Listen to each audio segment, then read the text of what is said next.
Hi there, Rebecca Koffler with Censored But Not Silenced. We're going to talk today about the breaking news that President Biden reportedly has given authorization to Ukrainian President Zelensky to use U.S. weapon systems, long-range missiles, to strike deep into Russia. This is what several legacy media outlets have reported, such as the New York Times, the Washington Post, some of the European media. I will talk to you what it means, this decision. We will discuss whether I am 100% sure that this information is correct, what it means if it is not correct, what possibly goals the Biden administration is pursuing by leaking such information, what it means if this decision indeed has been taken by the Biden administration, and also Putin's reaction, and again, what that means for the future of the relationship between the United States and Russia, the world's most capable, I would say, nuclear power.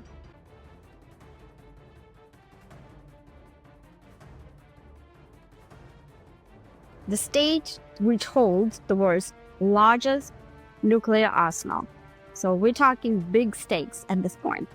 So first, Putin's reaction at this point is somewhat measured. They are trying to wait and see whether the information is correct. His press secretary, Peskov, today said that, the New York Times and the Washington Post have been wrong before. For example, one of them or both of them have reported that the incoming President-elect President Donald J. Trump spoke on the phone with Russia's President Vladimir Putin after his election. Well, that did not happen. Neither Trump nor the Kremlin have confirmed that, and apparently it did not happen. So, as frequently happens today, the U.S. media is a source of a lot of disinformation and misinformation.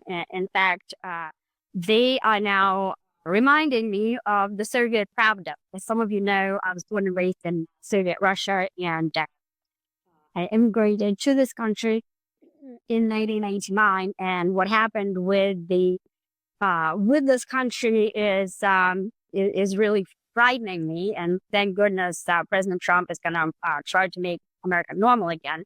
But so, if this is incorrect, if this is just something like a trial balloon by the Biden administration, then my analysis is that there are two objectives that the Biden-Harris administration are pursuing. One is to disrupt the incoming President Donald J. Trump peace plan for Ukraine. As a lot of you know, President Trump said that he will solve this conflict within 24 hours. 1 million men between the Russian and Ukrainians, 1 million men are now dead or gravely wounded, and 50% of Ukraine's critical infrastructure is destroyed. So the country of Ukraine is ceasing to exist as an independent state. And it will continue so if there's no peace solution. So the Biden administration could be wanting to disrupt President Trump's plan. Why? Because, A is because they are livid that Trump won, that the American people chose President Trump in a landslide. And number two is could be that the Biden-Harris administration is trying to beef up the negotiating leverage for Zelensky, because there are very close ties between the Zelensky government, which is just as corrupt as the Russian government, and between the corrupt Biden family. There are a lot of monetary ties between those two, and continuing this war and giving money to Zelensky plays very favorably towards Zelensky and towards the corrupt government in Kiev. Now, moving on, if the information is indeed correct, and Biden did make the decision to allow Zelensky to use U.S. weapon systems to strike deep into Russia, the consequences would be highly catastrophic. Why is that? As many of you know, I'm a former DIA intelligence officer. DIA stands for Defense Intelligence Agency, and I served during the Obama administration. I was one of the top 3 analysts on the Russia target, and I predicted back in the intelligence community the invasion of Ukraine by Putin. In fact, I briefed NATO just a few months before Putin's invasion of Crimea, and I described at the highly classified level Russia's warfighting strategy. I spent my intelligence career on the Russia target. I know inside and out Putin's personality. And so the reason why this decision would be catastrophic is because this decision would demonstrate to Putin that Putin was correct all along in assessing that the United States, and specifically the neocons within the U.S. government, are out to defeat Russia, to destroy Russia by using Ukraine. Why did Putin think that? He thought that all along. That was his interpretation of U.S. policy, which has been consistent, actually, regardless of who Republicans and Democrats were in charge at the White House. The decision was to so-called democratize Russia's strategic security perimeter, the former Soviet states, Ukraine, Georgia, Moldova, and several others, invite them into NATO so that Putin does not present threat to Europe. Well, just like we have our Monroe Doctrine, the Russians do as well.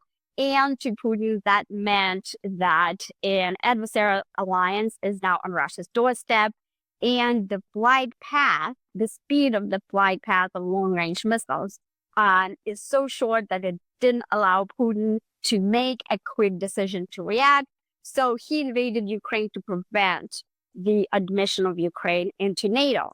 Well, now we potentially just demonstrated Biden's decision did that Putin was all along correct in preparing that plan that I described in my book. And you see it behind me, Putin's Playbook, Russia's Secret Plan to Defeat America.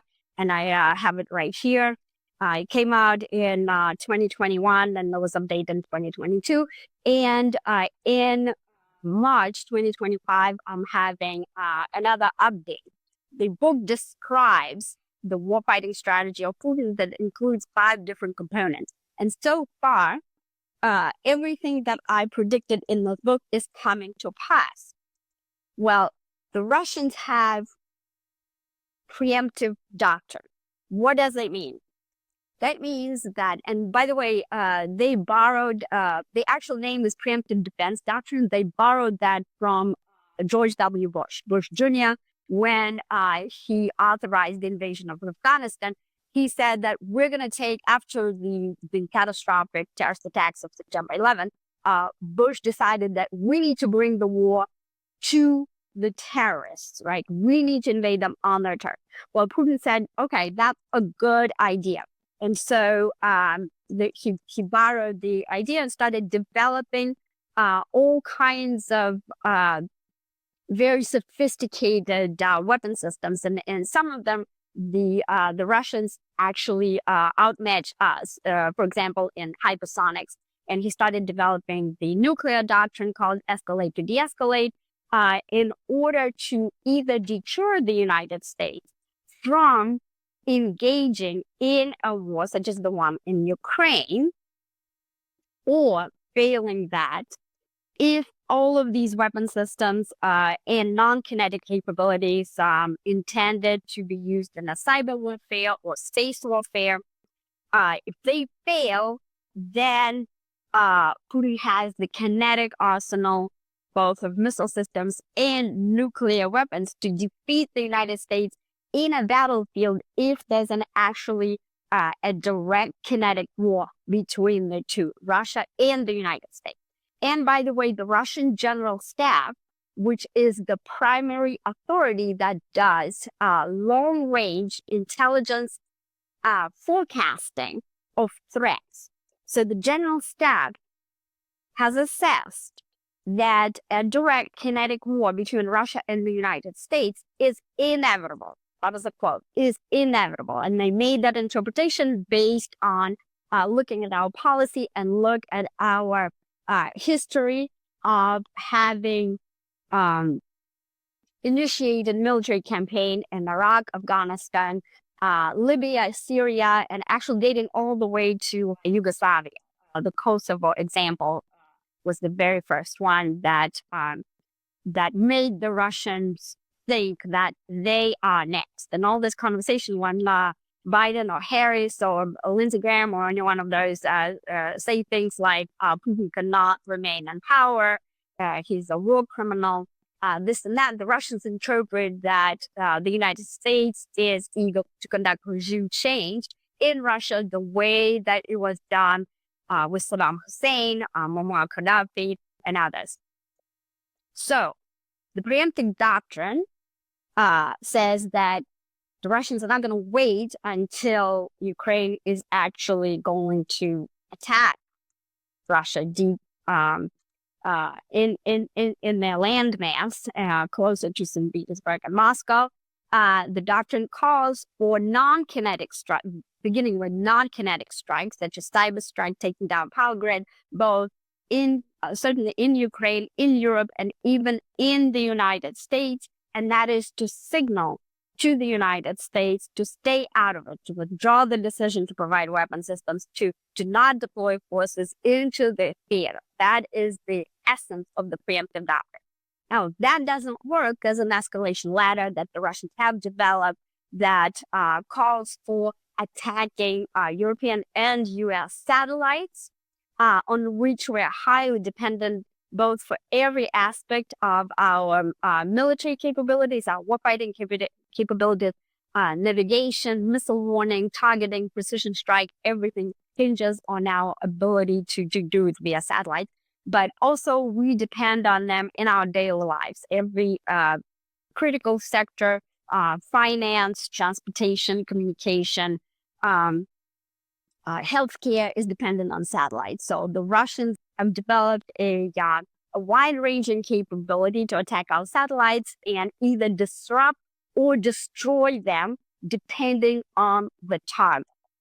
So, like I said, Putin is being very cautious. He wants to make sure first that that information is correct, that Biden indeed gave Zelensky that authorization to use U.S. weapon systems to strike deep into Russia. So what Putin has said through his press secretary, Peskov, is that indeed is correct. That would mean that the United States is now directly involved in the Russia-Ukraine conflict on behalf of Ukraine.